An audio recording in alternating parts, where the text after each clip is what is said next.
ಸತ್ತನೇದಲ್ಲಿ ಸ್ವಲ್ಪ ಜೋರಾಗಿ ಮಂಜೂರಾಗಿದೆ. ಏನು ಒಳಗಡೆ ಕಾರ್ಯಕರ್ತರು ಏನಿದ್ದಾರೋ ಇವತ್ತು 6 ಜನ ಕಾರ್ಯಕರ್ತರಿಗೂ ಕೂಡ ಜಾಮೀನು ಮಂಜೂರಾಗಿದೆ. ಆ ಜಾಮೀನು ಮಂಜೂರಾದ ಮೇಲೆ ನಾವು ಇಲ್ಲಿ ಕೆಳಗಿನ ನ್ಯಾಯಾಲಯದಲ್ಲಿ ಶ್ಯೂರಿಟಿಗಳು ಕೊಡೋದಕ್ಕೆ ಆರ್ಡರ್ ಮಾಡಿದ್ದಾರೆ.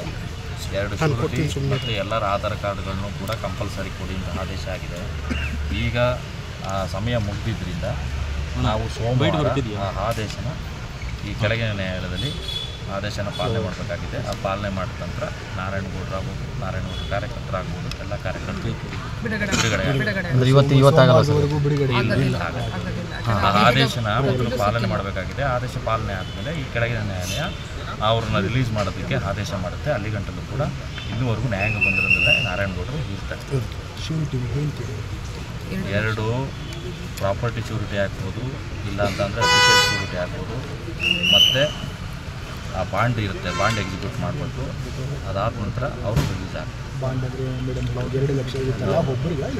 ತಲಾ ಒಬ್ಬರಿಗೆ 2 ಲಕ್ಷ 36 ಜನಕ್ಕೆ. ಹೌದು, 36 ಜನಕ್ಕೆ ಒಬ್ಬೊಬ್ಬರಿಗೆ 2 ಲಕ್ಷ. ಇವತ್ತಂತೂ ಇಲ್ಲ. ಇವತ್ತಾಗಲ್ಲ.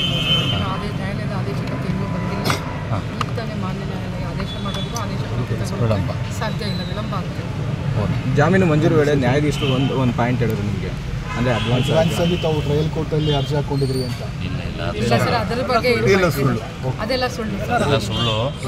ದಯವಿಟ್ಟು ಅದ್ರ ಬಗ್ಗೆ ಕಾನೂನು ಪ್ರಕ್ರಿಯೆ ಬಗ್ಗೆ ಅಲ್ಲಿ ನಾವುಂಟು, ಸಾಹೇಬರುಂಟು, ಅದ್ರ ಬಗ್ಗೆ ಇಲ್ಲಿ ಚರ್ಚೆ ಬೇಡ.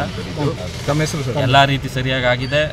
ಗೌಡ್ರಿಗೂ ಕೂಡ ಆಲೇ ಜಾಮೀನು ಮಂಜೂರಾಗಿದೆ, ಗೌಡ್ರ ಕಾರ್ಯಕರ್ತರಿಗೂ ಮಂಜೂರಾಗಿದೆ. ಸೋಮವಾರ ಎಲ್ಲ ಕಾರ್ಯಕರ್ತರು ಜಾಮೀನು ಅವ್ರು ಏನು ಕೊಡಬೇಕು ಅಂತ ನ್ಯಾಯಾಲಯ ಆದೇಶ ಮಾಡಿದೆ.